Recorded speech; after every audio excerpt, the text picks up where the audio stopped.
한자 이야기, 낱말 이야기 148번째 시간입니다. 네, 이번 시간은 우리에게 익숙한 장농이라는 말을 한번 살펴볼까요? 네, 한자 말입니다. 네, 장농 하면 어떤 생각이 드는지 모르겠습니다.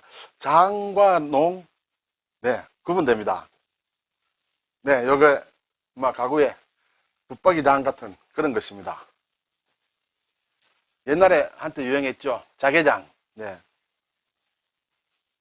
이것은 뭐라고 할까요? 이것은 농이라고 할까요? 장이라고 할까요? 잘 모르겠습니다. 네, 이것은 반다지, 괴처럼 생긴 것이다. 이렇게 되어 있습니다. 자, 장농이란 말이 한자로 보면 한자 말인데요. 굉장히 어렵습니다. 굉장히 어렵습니다. 그래서 이것을 한자를 제대로 잘 알면 좋겠지만 몰라도 별 상관없겠죠. 어쨌든 제가 강조드리고 싶은 것은 장과 농이 한자 말이다. 그리고 사실 따지고 보면 뒤에 나오겠습니다만 장과 농은 좀 구분이 된다. 그걸 말씀드리려고 합니다. 우선 장농장이라는 글자를 한번 볼까요? 예전에는 보통 나무로 만들었겠죠. 그래서 나무목이 있습니다. 그리고 감추는다라는 감출장이라는 글자가 있어요. 장은 역시 무엇을 넣고 문을 닫으면 이렇게 보이지 않게 되죠. 그래서 감춘다는 뜻이 장이 들어가 있습니다. 이 장이라는 글자가 상당히 어려운데 그냥 한번 살짝 대략 한번 뜯어보겠습니다. 위에 초도라는 글자가 있고 아래에는 이렇게 장수장 또는 나무조각장이라는 글자가 있습니다. 그리고 오른쪽에는 이렇게 창과가 있어요. 그리고 안쪽에 이렇게 신하를 뜻하는 신이 있는 이렇게 세 개로 이루어진 글자라고 볼 수 있습니다. 따지고 보면 네 개가 되겠습니다만 다 부수자들이죠. 그래서 이것이 합쳐진 글자다. 이것이 왜 이런 감춘다는 뜻이 되느냐 하는 것은 좀 복잡해서 오늘 설명을 안 드리겠습니다. 어쨌든 이 창은 날카로운 도구가 되겠죠. 그리고 이것은 나무 조각 장입니다. 나무를 잘라는 한쪽 면이거든요. 그래서 창으로 나무를 길게 얇게 잘랐다 하는 것이고 신하신도 사실은 의미가 많습니다만 여기에서는 좀 길쭉하다, 가늘다라는 그런 뜻도 있고 또는 엎드려서 이렇게 눈치를 보는 것이니까 뭔가 수그린다, 감춘다는 그런 뜻이 있을 수도 있습니다. 그리고 이 풀초가 들어간 것은 풀숲으로 가지고 식물 재료로 해서 그것을 숨기는 어떤 재료로 삼았다든지 그렇게도 볼 수 있습니다만 어쨌든 이러한 글자로 이루어져서 감출장이다. 그리고 나무목이 되어져서 장농장이다. 이렇게 되겠습니다. 이 정도만 설명을 드리겠습니다. 자, 농은 대그릇 농입니다.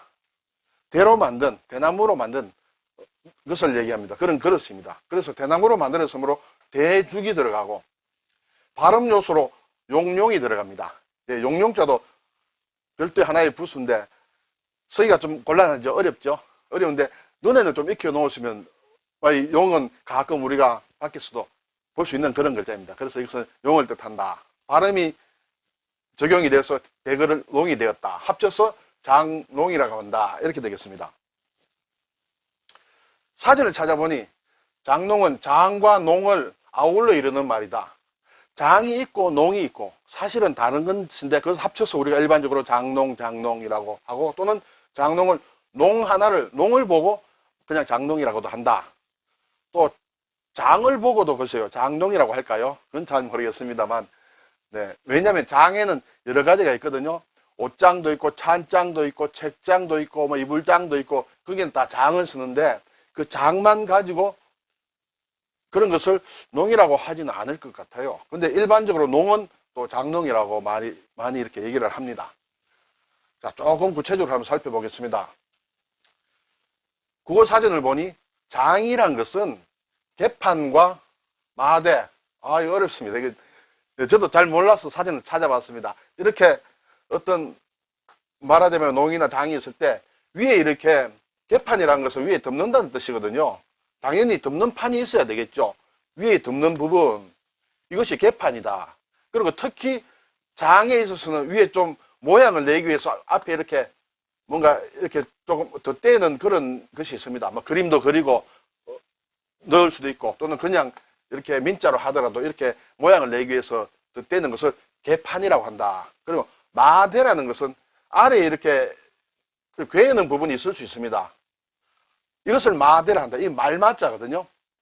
말다리처럼 이렇게 뭔가 괜다, 다리다 이렇게 생각하실 수도 있고, 여기 대자는, 대라는 것은 사실은 다리라기보다 어떤 기초를 얘기하는데, 모든 장롱이 다 이런 식으로 발만이 있는 것은 아니죠. 이렇게 묶어서 개판처럼 이렇게 묶어서 이렇게 만들 수도 있겠죠.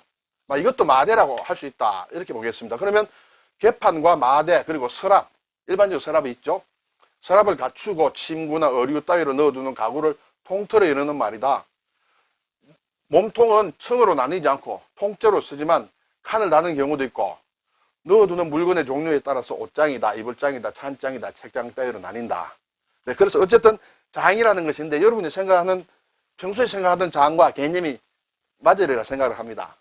자, 농은 버들채, 대죽이 들어갔는데, 반드시 대나무가 아니더라도 버들골이라고 우리가 얘기 듣는 것 있죠. 버드나무 이렇게 잘 휘어지고 길기 때문에. 그런 버들채나 사리채 따위를 엮어서 함처럼 만들어 종이를 바른 그릇이다.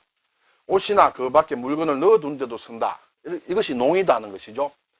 자, 여기에서 나오는 이미지하고 다음의 이미지를 한번 보죠. 옷 따위를 넣어두는 상자 모양의 자그마한 가구다. 개판과 마대, 앞에서 말씀드렸죠. 개판, 위에 다는 개판과 아래에 다는 마대, 서랍 등이 없다는 것이죠. 있는 것은 장이고 없는 것이 농이다는 뜻이에요. 흔히 두세 개를 포개어 놓고 쓴다. 왜냐하면 개판과 마대가 있으면 포개기가 쉽지 않겠죠. 그러니까 개판이나 마대 없이 그냥 네모나게 이렇게 상자처럼 되어 있어. 그래야 이렇게 포개가 쓸 수 있다. 그것이 농이라는 것이에요.